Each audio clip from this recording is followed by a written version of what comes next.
اعوذ باللہ من الشیطان الرجیم بسم اللہ الرحمن الرحیم۔ میرے تمام بہن بھائیوں کو میری طرف سے السلام علیکم، اور ہم امید کرتے ہیں کہ آپ لوگ خیر و عافیت سے ہوں گے، اور اللہ تبارک و تعالی سے دعا بھی یہی ہے کہ وہ ہم سب کو خیر و عافیت میں رکھے۔ ناظرین،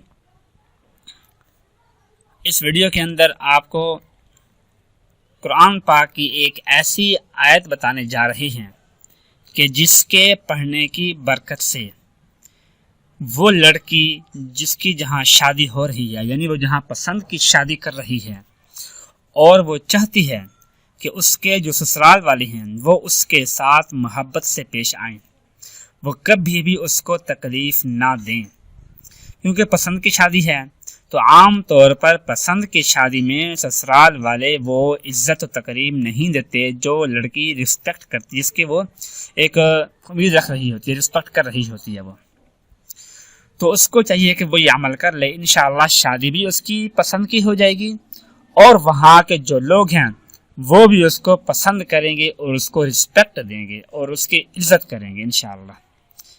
وہ عمل یہ ہے، قرآن پاک کا پارہ نمبر ہے 19، وقال الذین، پیج نمبر ہے 330۔ تاج میں قرآن پاک کا اسم ہے سورۃ فرقان۔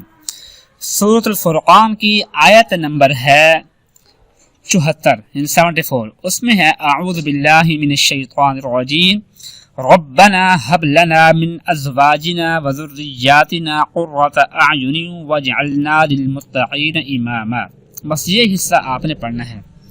اس کے پڑھنے کا طریقہ یہ ہے کہ وہ جو لڑکی ہے وہ شادی سے پہلے یا شادی کے بعد بس کثرت سے اس کو پڑھتی رہے، کہ جتنا ہو سکے اسے، کہ دن میں 100 بار پڑھ لے، 50 بار پڑھ لے، 1000 بار پڑھ لے، جیسے اس کی حیثیت ہو، جتنی اس کی طاقت ہو پڑھنے کی، بس اس کو 3 دن تو لگاتار پڑھے ریگولر، اس میں ناغہ بالکل نہیں، تو کوشش کرے کہ کم از کم 100 بار پڑھ لے، اس سے کم نہ پڑھے۔ اس پر جتنا زیادہ پڑھے گی اس کا اتنا ہی زیادہ فائدہ ہوگا۔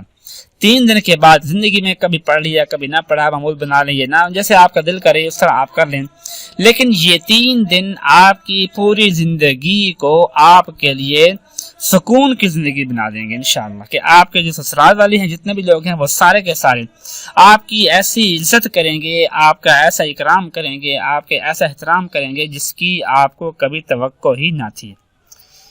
تو بس آپ نے یہ عمل کرنا ہے، پھر آپ کی پسند کی شادی بھی ہوگی، اور ساتھ میں تو وہاں کے جو لوگ ہیں وہ بھی آپ کو قبول کریں گے انشاءاللہ۔